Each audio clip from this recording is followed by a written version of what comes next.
Back at it again. All right, seeing a place to be. Rick Serritella here for another edition, episode 9 of the New and Blue, a New York Giants podcast. We're here each and every Monday night, 7 p.m. Eastern. Thank you so much for tuning in. We're going to talk about the Big Blue, the new players in Big Blue, the overall impact of where they're going. Obviously, not the outcome that we all wanted, dropping to the Kansas City Chiefs there on a Sunday night football affair, 22-9. So we're going to talk about it. We're going to be about it. And to do that with me is my co-host each and every Monday night. And I got to tell you guys, like, you can go listen to other shows and you can go listen to the mainstream and you can go listen to the Giants broadcasters, but nobody's bringing the heat on a regular basis like our guy, Dan Orlando, who just breaks it down like no other. And he's with us right now. Dan, good evening. Good evening. I don't even want to say happy Monday, but here we are, 0-3. New York Giants football. Obviously, everybody has an opinion. There's a lot of takes going on around the social media universe, but this is the New and Blue podcast. So let's talk about some of the optimism, the new players, some of the impact players that are making a name for themselves in the New York Giants uniform. Where do you want to begin? Well, I think everyone's had enough of the negativity. It was a rough watch for anybody that stuck it through, especially once you got past the second half, third quarter. So let's look at some positives. And we have plenty of negatives to talk about. I promise you we will get there. But look, 5 rookies played in this game and had a significant impact. Darius Alexander was not a guy that maybe stuffed the stat sheet, maybe wasn't the performance of a lifetime, but it was good to see him get some significant reps. Get there, get close to Mahomes a couple times. For a guy that was a healthy scratch to start the season, there's some progress there. Now let's get a little bit more exciting. We'll talk about Cam Scadaboo. Obviously, he was the name on the marquee for the Giants. Tyrone Tracy, unfortunately, going down, another young piece of this team. But Cam Scadaboo stepped up, looked like everything the Giants hoped he would be and more. Rick, you and I talked about, like, hey, is he going to be able to be what he was at ASU in the NFL? And honestly, he looks like he might be on the way there. So that's certainly a positive. We had Abdul Carter. Man, I would love to have seen him actually bring down Mahomes at the end of the half. That was a little disappointing. But other than that, he was in there. He made some plays in the run game. He played stack linebacker. You got to be excited about him. Marcus Bowe. Look, he came in for after Andrew Thomas had his 25 snap counts. He only had 25 snaps. After that, Marcus Bowe is scheduled to come in. Still needs to work on his power game, but that's something that he can continue to get stronger. He can continue to improve. Gotta love what you see from him, given the Giants have struggled so hard to draft linemen that they got a guy in the 5th round that's going to be a starter on this team. And then finally, this is the one that's going to spur lots of conversation on today's show and for a while. Jackson Dart getting in for some packages, but what happened on the field is not really all that important. It's what happened in the stands. Every time he came in, there were chants. There were "We want Dart" chants when he wasn't on the field. And when he came out, when Russell Wilson came back in, there were boos. So, Rick, I'm sure we have plenty to talk about with that. But, yeah, it's time to bench Russ, I think. Well, we'll get to that conversation in a heartbeat. But, I do want to follow up there because Scadaboo ran well. He ran effectively. And every time he gets the ball, you can feel the energy. You can just sense it. And, I just saw Tyrone Tracy is going to miss several weeks now with the separated shoulder. So here comes the Scadaboo train. He's going to get more carries, more touches, and he's going to have to prove that he is durable. All right. You mentioned Marcus Bowe. I mean, this guy's going to have something to say on the Giants season and the long-term impact because, they need a lot of help on the offensive line. And he's been one of the very few bright spots up there. And then, I don't think Brian Burns' injury is too serious, but could mean more playing time for Abdul Carter here. And I think you just have to find a way to get all these guys on the field at the same time. Never mind substituting and situational packages. We need, they should have. I wish we could have traded defensive coordinators and kept Spags back in town because, the NASCAR, that's what we need here. Let's get after the quarterback, apply some pressure, and, Jackson Dart, maybe a sneak peek preview. I saw the Brian Daboll press conference today, and he didn't come out in previous weeks, Dan, and say Russell Wilson starting. Yeah. So that tells me a little bit of an inkling in terms of what direction the team may go. Maybe they don't know themselves, but it sounds like now they have seen the light. And I've sat here and tried to tell them And I don't know if it was an egotistical thing, if they promised Russ so many starts, if they wanted to try and get their $22 million worth. But you could even see Russell Wilson after the game ate a big fat slice of humble pie.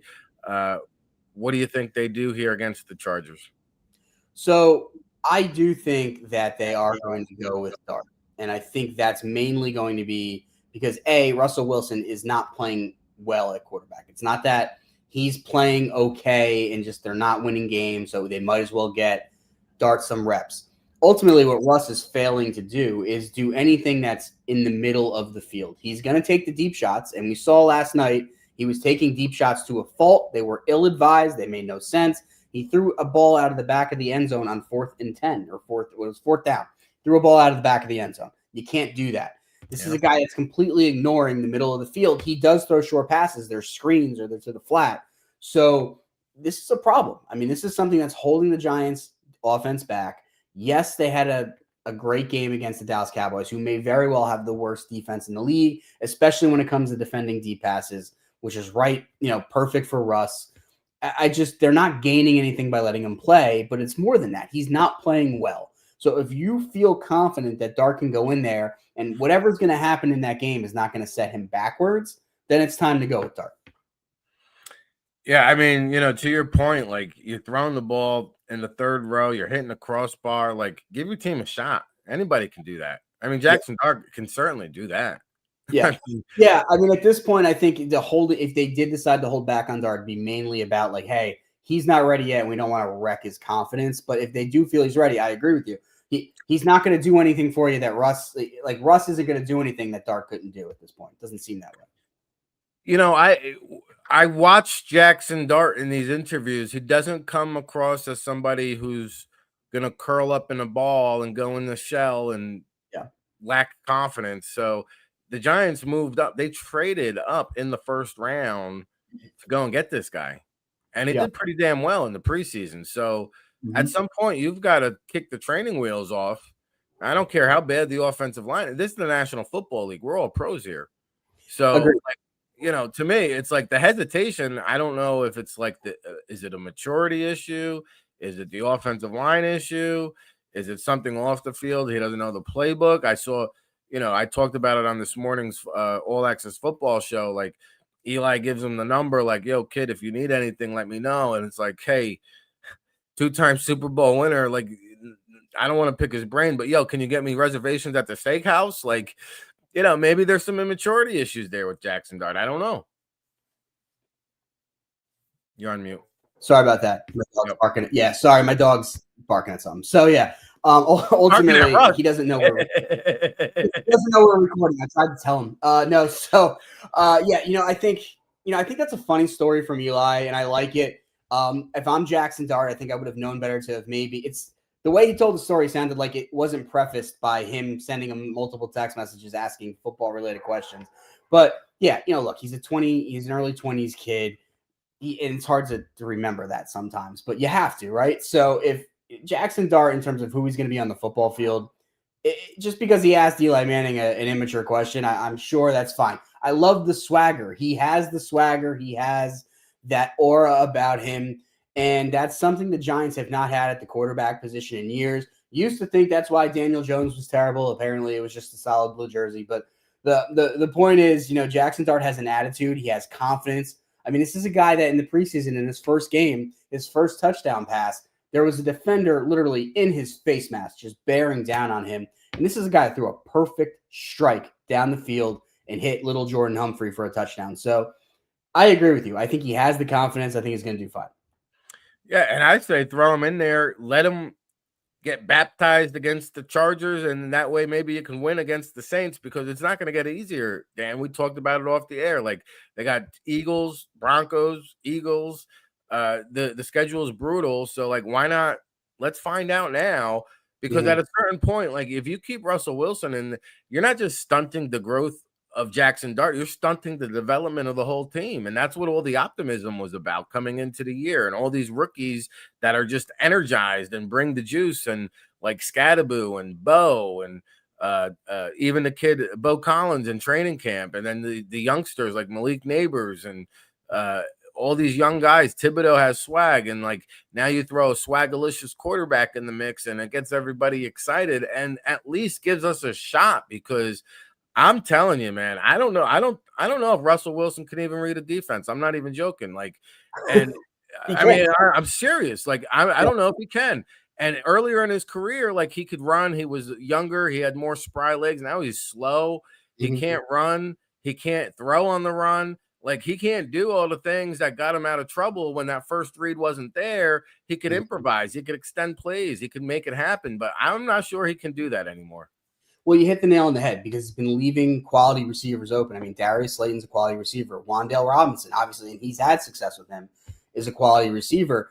But Dart, I talked about intangibles first. The reality is he is going to bring things to the table that Russ can no longer do, like you said.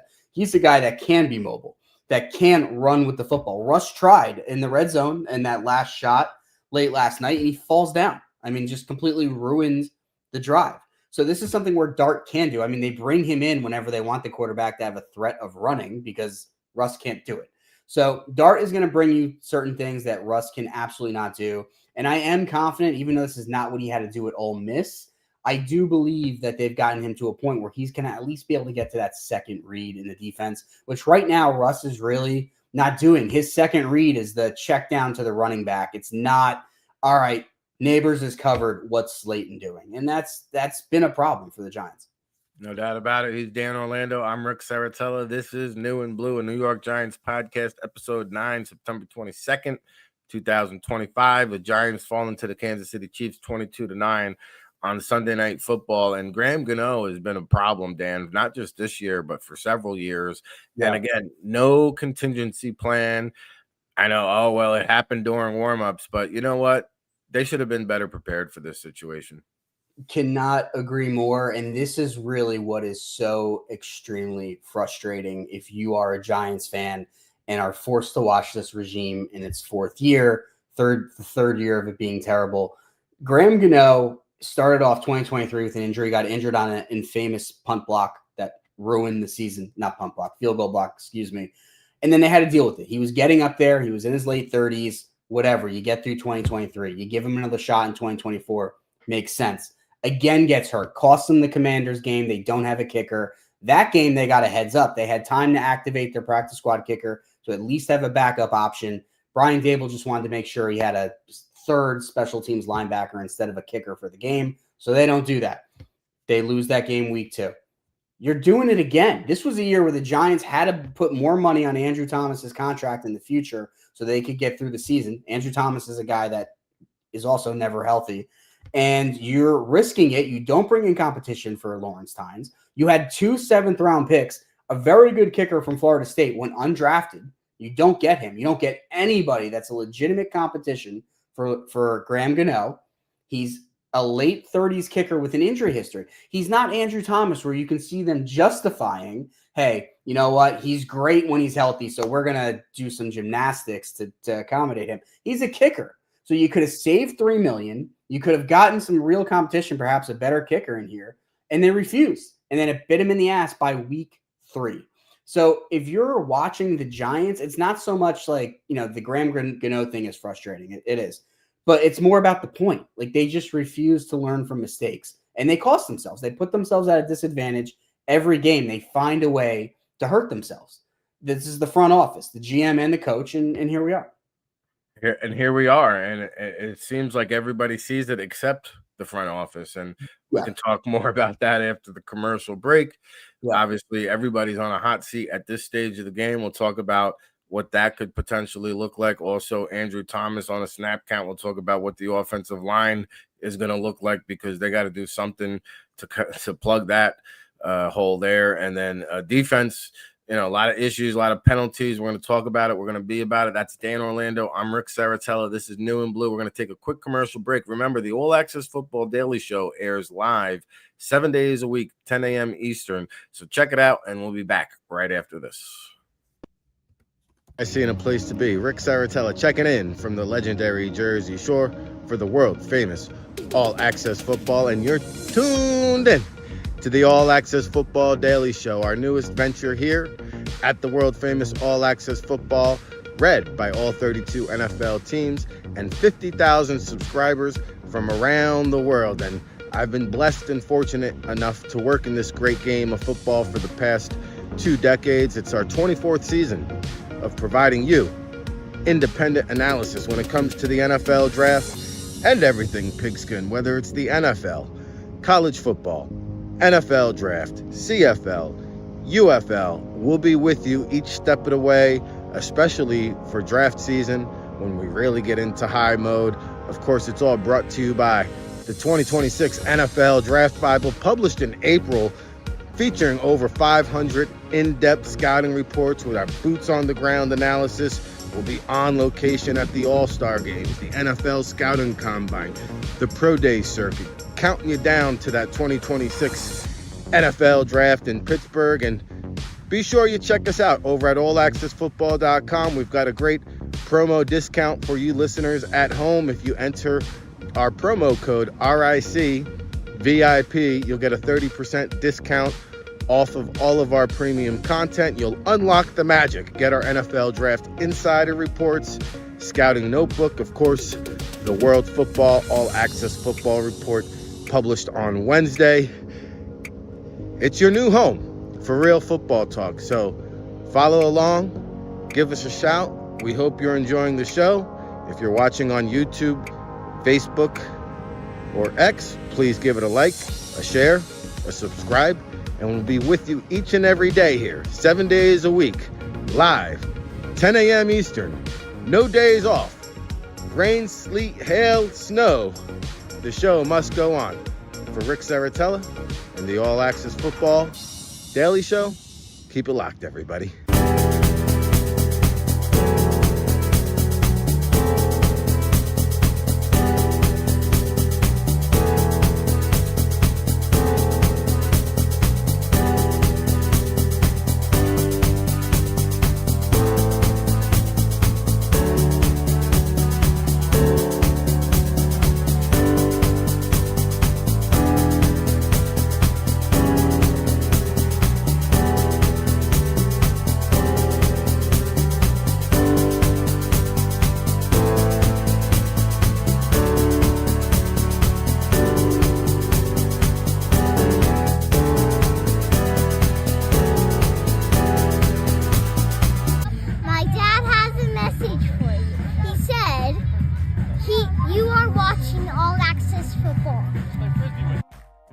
All right, back at it again. All right, so in the place to be, Rick Serritella here with you on this Monday, September 22nd, 2025. A little background music for you to enjoy as we reset the show. Just went through some positivity things from the New York Giants 22-9 loss against the Kansas City Chiefs there on Sunday Night Football. They got a game upcoming against the Los Angeles Superchargers, who are really riding high. I mean, they've knocked off 3 divisional foes. They beat the Chiefs in week 1. They had an impressive win against the Broncos, and this schedule doesn't get any easier. They will have the Saints in week 5, and they come back with the Eagles, the Broncos, and then the Eagles again. So what will they do with Jackson Dart? Well, we talked about that in the A block. If you're just tuning in, you can catch the whole episode in its entirety on YouTube, Facebook, or Twitter. So please smash that like button, share it, subscribe it, wherever you may be watching. By the way, you're tuned in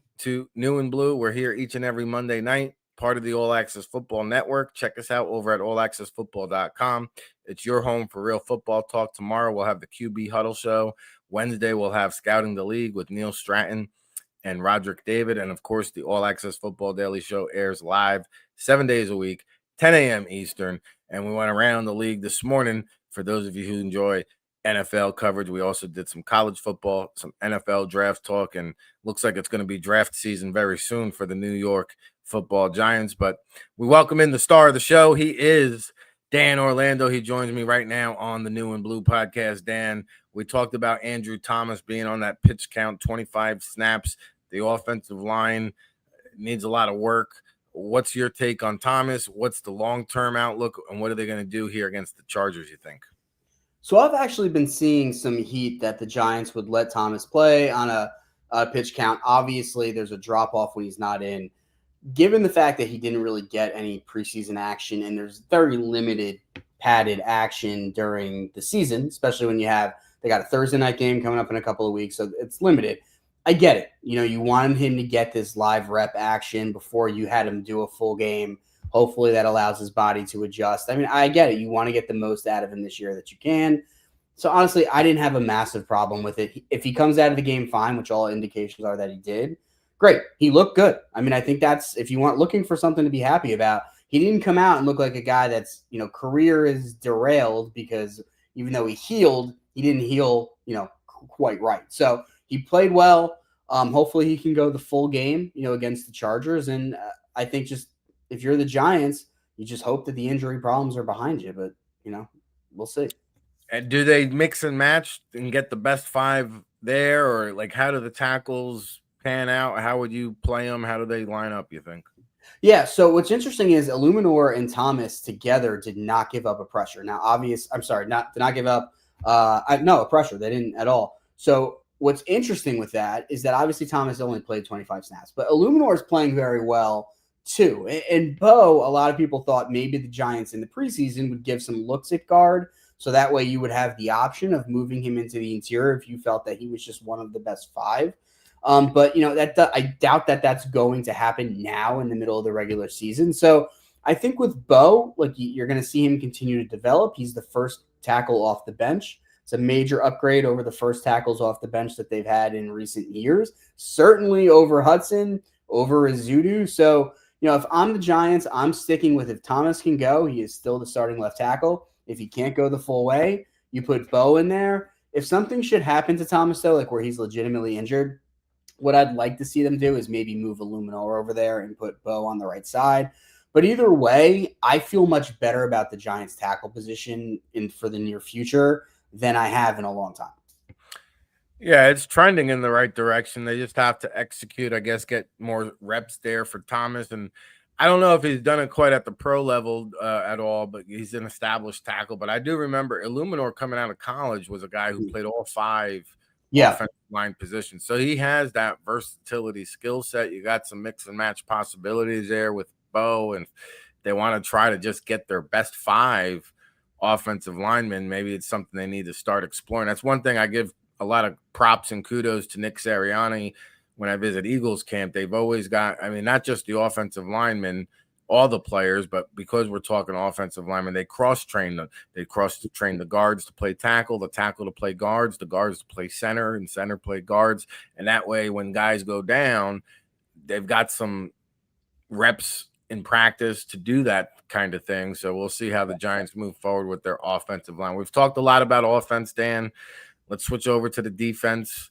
I was just getting ready to write in my notes how Drew Phillips is playing so well and give him kudos. And then he comes with those back-to-back penalties, costly mistakes. And then at the end of the game, I mean, he wasn't even trying, like near zero effort at all in terms of trying to make a play. I mean, it was like lost in translation, just staring out in space. I mean, what do you make of the defensive unit, specifically Phillips, who's can be good when he wants to, but also really bad when he's head not in the game?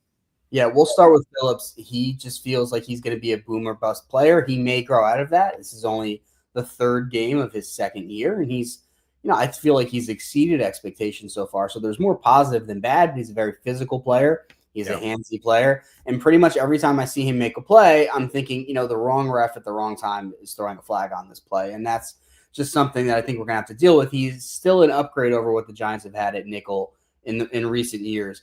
But look, the end of the half is really where that was inexcusable. I mean, there was absolutely no reason for him to commit that penalty because you should understand this if you're in the situation and you're playing at the NFL level. Let him make the catch. Tackle him. They have 7 seconds on the clock and no timeouts. Tackle them. They are not spiking the ball from 40, 50 yards back, whatever it was, in time to kick that field goal. So by creating that penalty that he didn't need to do, he essentially just gave them the free field goal, gave them 3 points. In the end, that really wasn't the decision maker, but at the time, it may very well have been one. So I have plenty, and I think that's a perfect segue into the rest of the defense. I don't know if you wanted to comment on that before I do that. No, you're good. Yep. All right, cool. So that little lack of attention to detail, that is the problem with Brian Dable. It's been a problem with his team the entire 4 years he's been here. But you saw it throughout the entire game. The Giants are always a fraction of a second away from making a game-changing play, which is actually what makes it more frustrating. It's not that they're just getting like a Joe Judge situation where they're just getting railroaded up the field. They're always, again, what led to that pass interference penalty at the end of the half, Bobby Okereke had the ball in his hands on like the 5-yard line going in for a go-ahead touchdown, and he didn't secure the ball. And he should have arguably, instead of trying to get the touchdown, should have just jumped on the thing. But either way, he lets Patrick Mahomes knock the ball out. He's a linebacker, and Patrick Mahomes knocks the ball out. That should have been a game-changing, field-flipping. They go into the half with a touchdown lead play, and they don't because they do something stupid. How many missed interceptions in this game and in Dallas? I mean, the Paulson Adebo, the ball's in his hands. They don't do it. And then, look, you had them in several 3rd and longs. I mean, at the end of the game, like in the 4th quarter, they had a real shot. They were still only down 1 score. All they had to do was stop them on 3rd and long, and they couldn't do it. So this Giants team is constantly. Oh, and I can't not mention this. Carter, who I think had a good game on that play where you got the Drew Phillips pass interference at the end of the half, he evaded like 3 sacks, including Carter, who had him dead to rights to throw that ball. These are the types of things that if you're watching this Giants defense, sure, they do plenty of things well, and there's players to be excited about for the future. But there's just so many things they do wrong that just washes it all away. Yeah, the 3rd down defense was atrocious. The discipline is clear and evident.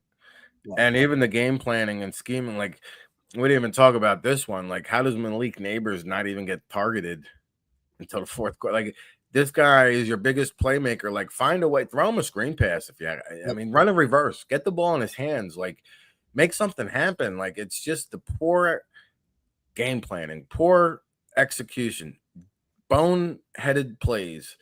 And then you see other guys depart here and excel and thrive and do well and talk about preparation. So I guess it begs to ask, like, is it time to make a change? Yeah. And I will say with Neighbors, he was being blanketed fine. Then you have Darius Slayton, you just gave a 3-year contract to, and is a pretty decent receiver. Wan'Dale Robinson, he's really impressed me this year. Theo Johnson, a guy who pushed the pile like 7 yards, like to get a 1st down last night.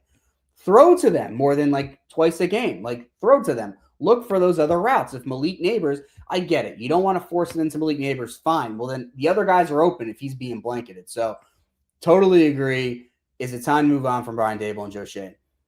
So I think that, yes. And if there's an argument against it at this time, it's that, look, they had 2 solid draft classes. This is more for Schoen. Last year, some quality players. This year really looks like they added some core guys that are going to be a big part of their identity. And the Giants have an identity of young, exciting players for the first time in almost 15 years. That's fantastic. But that's the bare minimum. I mean, the fact that you were able to draft players, especially last year, that weren't just complete wastes of time, that weren't guys you took in the 7th round to be a special teams running back instead of an all-pro lineman on the Chiefs, that is the bare minimum. And for every right thing Brian Daboll and Joe Schoen have done, they've done 2 or 3 dumb things. So I feel the Giants have this exciting core that can make us very excited for 2026, 2027, and beyond. But they're not going to actually capitalize on that core if this is the party that leads them there. Yeah, well, I thought they should have been gone last year. They brought them back this year. I just wonder,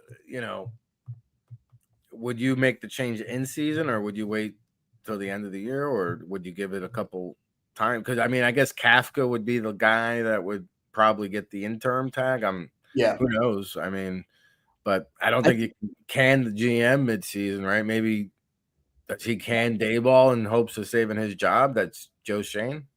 Honestly, I mean, look, if you did get rid of Daboll, and I get the argument against it, look, is that going to hurt Jackson Dart? And maybe, honestly, look, I say a lot of negative things about Daboll. I do think he's good with quarterbacks.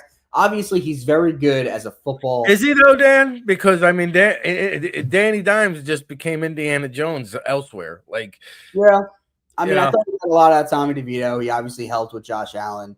He's worked with some big ones in college. But, yes, and then, honestly, the Danny Dimes thing to me is just – and honestly, the rest of the NFL too, the smartest minds have no idea. They feel like They must feel like how when my dog watches like a movie on TV that I'm watching, just don't understand it, just watching the explosions.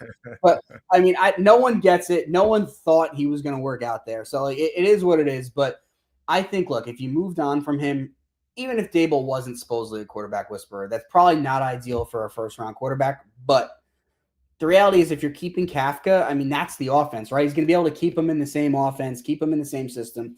Kafka's a guy that's gotten consideration as a head coach before. I don't know if it was the most serious consideration, but the point is, give him a shot. And look, even if you cleaned house with the GM, let I'm blanking on his first name right now, but Brown, who is his second in command, let him take the reins, let him try out. He's gotten serious consideration for GM jobs in the past. Yeah. He's a little bit smarter than his boss. I mean, I remember watching some of the stuff he was saying on Hard Knocks, and I remember being like, I like him. So I think you have the guys in the building. This is not a season where you're competing for the Super Bowl. So I think you have the guys in the building who can get you to the finish line. But my fear by keeping, Dable and Shane the entire season, and I'm not saying you fire him this week, but my fear in keeping them the entire season is that you have people like Malik Neighbors, Dexter Lawrence, the established leaders on this team that are just so tired of it and so sick of it and just feel like nothing's being done. And, look, you want them to stay bought in. So it's something certainly worth considering. Yeah, Brandon Brown, who came over from the Philadelphia Eagles and was the director of player personnel, spent 5 years in the Eagles front office. And yes, he did have some GM interviews. It's not a bad idea to just see, a guy who's been interviewing around the league for GM spots. And then Kafka, he was the head coach down at the Senior Bowl this past year. Yep. So, it can't get worse. It can't get worse. Yeah. It can't get worse. Yeah. And maybe you have some in-house replacements, but I'd rather find out now than just guess off the whim after the season. But I think it might be time to just blow it all up again. Unbelievable. Yeah. All right. Well, he's Dan Orlando. I'm Rick Serritella. This is New and Blue. Now that we got that off our chest, Dan, let's take a look at the Chargers here. They've got some injuries that they're dealing with, but they just continue to find ways to win. I know Rashawn Slater was out for the year, and Khalil Mack's going to be out sometime, and I think they might have a couple other injuries there that they're nursing. But give us a preview of this Giants-Chargers matchup. Well, Najee Harris is out too, but they do have Omari and Hampton, so they should have some running game power there. Obviously, Justin Herbert, fantastic quarterback, the guy the Giants probably would have gotten instead of Andrew Thomas had they not committed to Daniel Jones the year before. Would love to have him now. That's for sure. So look, this is a Chargers team, with a powerful offense. They still have a very good offensive tackle in Joe Alt, even though they don't have Slater anymore. The reality is, they have a good defense. They're well coached. There are a lot of the things, and especially from a coaching standpoint, that the Giants are not. In fact, their current defensive coordinator, I believe, is considered to be a head coaching candidate next year. Who knows? Maybe we see him on the other sideline sooner rather than later. But this is a good team. And like you said, they're 3-0, all division wins. They didn't blow out the Raiders, who I think are, maybe not the greatest team. So who knows? They could also be taking the Giants lightly. But ultimately, I think the Giants' only real chance in this game is if they do start Jackson Dart, because he's going to give them looks that the Chargers haven't seen. No one's seen. No one has real tape on Jackson Dart, just preseason. And he's going to be able to mix some things up. He's going to be able to scramble. Might not be sustainable for the rest of the year, but that first game with a competent rookie quarterback tends to give you a little bit of an edge on offense. Even Daniel Jones beat the Buccaneers in an upset win in his first game action. So, look, I think the Chargers are going to be they're definitely heavily favored, and I think rightfully so. I think if the Giants do start Jackson Dart, they have a puncher's chance. Yeah, well, you're looking for a spark, yeah. Right? I mean, that's what you're looking for, and trying out the same failed recipe is not a formula for success. Yeah. So to your point, hey, you can't study for Jackson Dart. You got to go study his preseason film. Good luck on that. Yep. And who knows? Maybe you catch him off guard. Maybe you turn your season around. Right? Well, look, yeah. Because you're at a turn right now is the crossroads. Like you're 0-3. Like you've got to do something right now, right this week. Yeah, I mean, look, no one's expecting to compete for the playoffs, but they want to see some life. They want to see that you can actually end up in the win column. And with Jackson Dart, what I liked in the preseason, what I saw from him, and this was a big concern. This is why he was available when they traded up into the mid-20s. Coming out of Ole Miss in the Lane Kiffin offense, is he going to be a guy that can read the field? And he was someone that kept his eyes downfield, even under pressure. He had some good pockets, so it gave him plenty of time to look at different options, and you could see him doing it. Russell Wilson is not doing that right now. So if Jackson Dart can get some time in the pocket and can say, look, Malik is not open. He's running 25 yards downfield and he's bracketed, but Wan'Dale Robinson, man, if I throw it right now, he's going to catch it 5 yards away and have room to run. Or Theo Johnson's open with a curl, or Darius Slayton's open 7 yards downfield on a slant. He's going to do it. And he's going to move around if he has to wait for somebody to be open. Those are things Russell Wilson is not doing. So the only threat on offense right now is the deep ball and the run. By starting Jackson Dart, assuming that he has a competent game, you're adding that third necessary dimension to the game. And who knows what the Giants offense is going to look like? No one does. Yeah, and God forbid, maybe you'll have an explosive play for once, because, I tell you, a non-moonball. Yeah, right, the Moonball Wilson. Man, listen, this Chargers team, like, I know Harbaugh likes to run, but don't get it twisted now, because Quentin Johnston is suddenly found out how to catch the ball. Yep. Keenan Allen's back, and he's having a hell of a season. And then Ladd McConkey. I mean, they got a trio of wideouts. Like, Chargers can put points on the board, and Giants may need some big plays. And if they don't get a win this week, Dan, they could be playing the Saints for the rights to the number 1 overall pick come April. Absolutely. I mean, look, I expect the Giants to be picking in the top 5 at this point, barring a Jackson Dart Renaissance turnaround. We, kind of tie into what we were talking about before. Most likely, I feel that they're probably going to lose. The Saints game is the type of game where I do think that they win, but like looking beyond that a little bit, this is the type of thing where if they won one game and then, okay, they play after the Saints, the Eagles, Broncos, Eagles again. If at that point they've won one game, I think that's the juncture where you can go, okay, we're moving on from the front office. We're going to see what we have in the second half of the season with what's in the building. But yeah, man, I mean, there's a lot on the line. That win against Dallas would have been fool's gold, but it still would have changed the vibe so much right now, in the sense that it's really hard for John Mara to fire Brian Daboll if he beat Dallas for the first time in 10 years, Dak Prescott for the first time in 10 years, winning in Dallas for the first time in that long, so without that, and then with what he put on the field last night, where he was just unprepared and outcoached, even though he's playing very hard opponents, he's not giving an effort where you're going, man, if the Giants were playing teams on their level, they'd have won a couple of these. So, look, I don't think they're playing for the first overall pick this early, but they're playing for Brian Daboll's career. We talk about egos destroy organizations, and the irony is Daboll's ego is going to get himself fired because he doesn't want to play the guy that he handpicked. Can't figure this one out, but any parting shots for the people before we wrap up our 9th edition here of the New and Blue New York Giants podcast?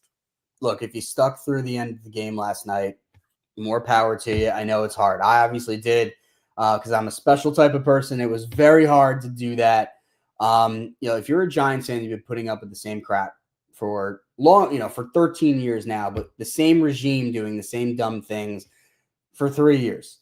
And honestly, some of that stuff's a carryover from the first year that was successful. They just had a very easy schedule. I mean, the Giants were playing the teams that, quite honestly, were either lower than them or on their level for most of that season.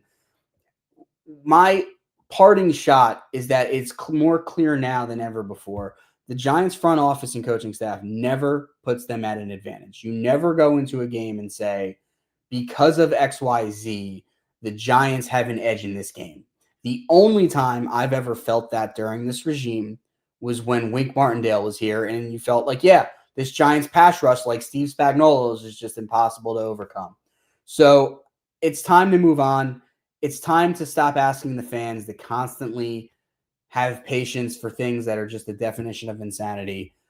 But if you are a Giants fan and you want a reason to watch these games, even if Jackson Dart ends up not going this week, there are young, exciting players on this team that are going to carry this franchise. When they've been terrible in the recent past, they didn't have that. So they are building. It's just extremely frustrating because it's been a long time coming. Stick with it and watch it for Carter, Bo, hopefully Dart, and of course Scattaboo. You'll be happy you did that.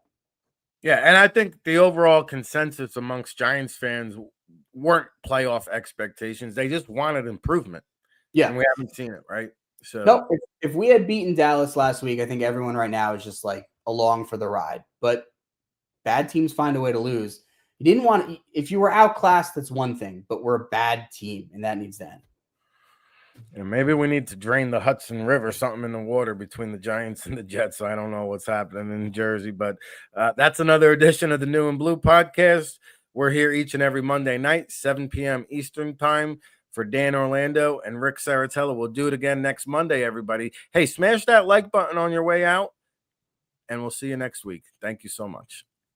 Hey, RIC in a place to be. Rick Serritella checking in from the legendary Jersey Shore for the world-famous All Access Football, and you're tuned in to the All Access Football Daily Show, our newest venture here at the world-famous All Access Football, read by all 32 NFL teams and 50,000 subscribers from around the world. And I've been blessed and fortunate enough to work in this great game of football for the past 2 decades. It's our 24th season of providing you independent analysis when it comes to the NFL draft and everything pigskin, whether it's the NFL, college football, NFL draft, CFL, UFL. We'll be with you each step of the way, especially for draft season when we really get into high mode. Of course, it's all brought to you by the 2026 NFL Draft Bible, published in April, featuring over 500 in-depth scouting reports with our boots-on-the-ground analysis. We'll be on location at the All-Star Games, the NFL Scouting Combine, the Pro Day circuit, counting you down to that 2026 NFL Draft in Pittsburgh. And be sure you check us out over at allaccessfootball.com. We've got a great promo discount for you listeners at home. If you enter our promo code RICVIP, you'll get a 30% discount off of all of our premium content. You'll unlock the magic. Get our NFL Draft Insider Reports, Scouting Notebook, of course, the World Football All Access Football Report published on Wednesday. It's your new home for real football talk. So follow along, give us a shout. We hope you're enjoying the show. If you're watching on YouTube, Facebook, or X, please give it a like, a share, a subscribe, and we'll be with you each and every day here, 7 days a week, live, 10 a.m. Eastern, no days off, rain, sleet, hail, snow. The show must go on. For Rick Serritella and the All Access Football Daily Show, keep it locked, everybody.